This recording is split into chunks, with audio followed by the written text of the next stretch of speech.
Hello viewers, welcome back to my channel that is Concept Clear Center where all concepts are crystal clear। आज की इस video में हम discuss करेंगे accord poem की summary को। इस पोएम को लिखा है W.B. यीट्स ने। इनका पूरा नाम था विलियम बटलर यीट्स। ये एक आयरिश पोएट थे। 1923 में यीट्स को नोबेल प्राइज़ मिला था लिटरेचर में।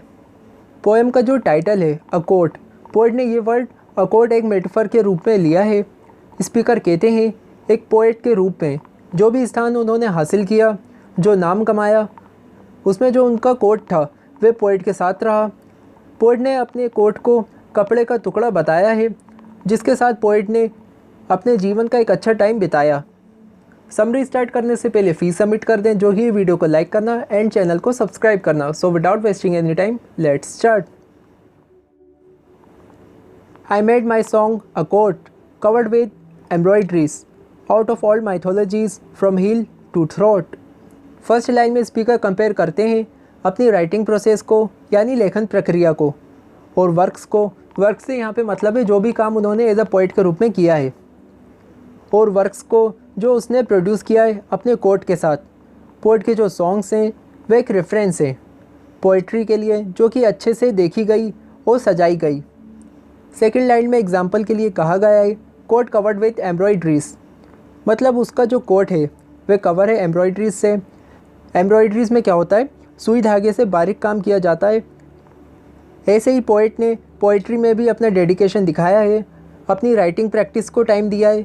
कोट पर जो हमें कढ़ाई पैटर्न, वर्ड्स या इमेजेस दिखाई देते हैं या बने होते हैं वे इंस्पायर्ड हैं ओल्ड माइथोलॉजीज से, पौराणिक कथाओं से, जैसा कि हमें स्टोरी ऑफ आयरलैंड में देखने को मिलता है जो कि आयरलैंड के किसी क्षेत्र या टॉपिक से जुड़ी होती हैं। पोएम के जो ये वर्ड्स हैं वे इंटरेस्टिंग है कंसिडर करने के लिए उन स्टोरीज़ को जो किसी टाइम या बिलीफ से जुड़ी हुई थी, लेकिन आज एक किसी सिंपल टेल या कहानी के रूप में जो एक दूसरे से कही जाती हैं। लास्ट में पोइट कहते हैं फ्रॉम हील टू थ्रोट।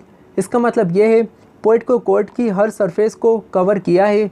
ये लाइन पोइट के डेडिकेशन को दिखाती है, उनके समर्पण को दिखाती है जिसके साथ उन्होंने काम किया है, और उनका कोट हर सिचुएशन में उनके साथ रहा है।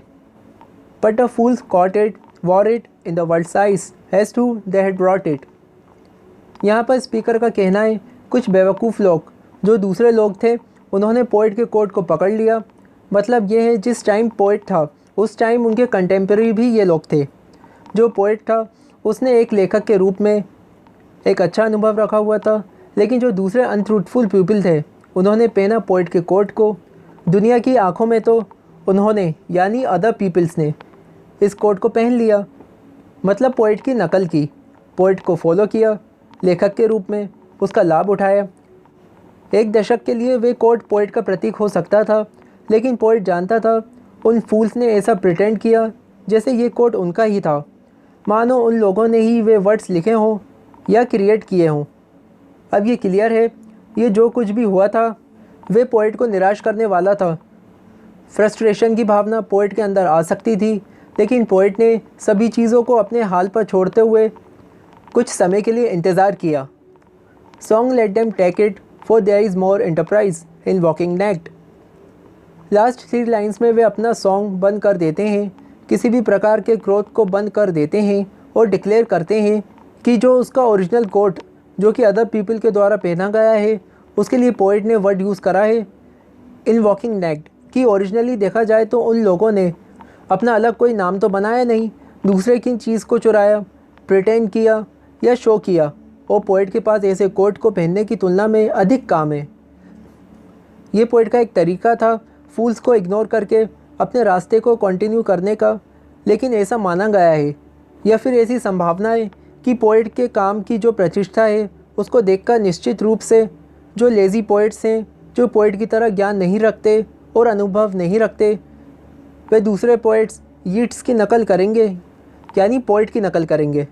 साथ ही जो पॉलिटिशियंस हैं वे भी एडवांटेज लेंगे उसकी पोइट्री का खुद के बिलीव्स और मान्यताओं को बढ़ाने के लिए।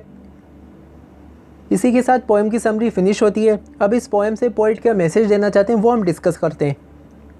ये छोटी पोएम हमें बहुत कुछ सिखाती है कि जब पोइट अपनी पूरी लाइफ में इतनी बड़ी प्रॉब्लम से नहीं घबराए, नहीं डरे, तो हमको भी हमारी लाइफ में छोटी चीज़ों से डिस्ट्रैक्ट नहीं होना चाहिए, अपने पाथ को फॉलो करना चाहिए, यानी अपनी राह पर चलना चाहिए। उम्मीद है आपको वीडियो पसंद आई होगी। वीडियो को लाइक करिएगा, चैनल को सब्सक्राइब करिएगा। कोई क्वेश्चन है तो कमेंट में पूछिएगा। अगर आप किसी चैप्टर की समरी चाहते हैं तो आप मुझे उस चैप्टर का नाम कमेंट में बता सकते हैं, मैं उसके ऊपर वीडियो बना के अपलोड कर दूंगा। मिलेंगे आपसे नेक्स्ट वीडियो में। Thanks for watching.